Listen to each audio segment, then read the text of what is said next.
You get dressed every morning without thinking about it. A shirt, some pants, maybe a jacket if it's cold. It feels automatic, almost invisible, like brushing your teeth. But the real answer for why you do this at all is far stranger than warmth or modesty. It goes back tens of thousands of years to a moment when your ancestors were losing something they desperately needed: their fur. Humans are unusually naked for a mammal. Almost every other primate is covered in thick hair. You are not. Somewhere in your evolutionary past, your ancestors lost most of their body hair and kept only patches of it. Why would evolution do that? The leading theory comes down to heat. Around 2 million years ago, early humans in Africa were becoming persistence hunters. They chased prey for hours, sometimes for an entire day, until the animal collapsed from exhaustion.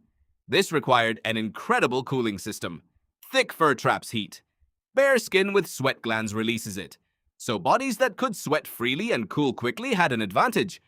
Over generations, hair thinned out almost everywhere except the scalp, which stayed covered to protect the brain from direct sun. So your ancestors became a mostly hairless, heavily sweating animal built for endurance.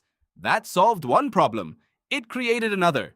Nights got cold, climates changed, and eventually, humans needed to migrate out of Africa into much colder regions of the world.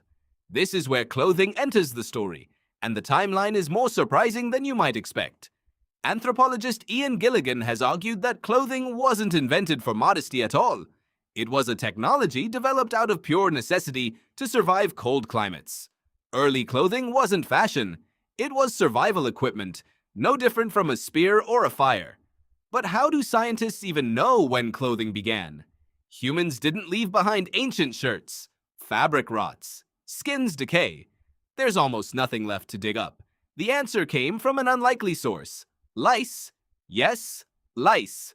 There are two main types of human lice today: head lice, which live in your hair, and body lice, which live in clothing and only come into contact with skin briefly to feed. Body lice cannot survive without fabric to nest in, which means body lice could not have existed before humans wore clothes. In 2003, biologist Mark Stoneking and his colleagues studied the genetic divergence between head lice and body lice to estimate when body lice split off as a distinct species. Their calculations pointed to roughly 170,000 years ago. That is when clothing likely became a regular part of human life. Long before written language, long before agriculture, long before most of what you'd consider civilization. Think about what that means. For hundreds of thousands of years, your ancestors lived essentially skin to open air, adapted to it, evolved for it. Then, over a relatively short window, clothing became essential. Not decorative, essential. The earliest clothing almost certainly wasn't woven. It was likely draped in wrapped animal hides, held together with sinew or crude cordage. Archaeologists have found bone needles dating back around 40,000 years, some of the earliest direct physical evidence of stitched garments. That's a critical shift. A wrapped hide keeps you warm. A stitched fitted garment traps heat far more efficiently and lets you move, run, and hunt in freezing conditions without losing your advantage.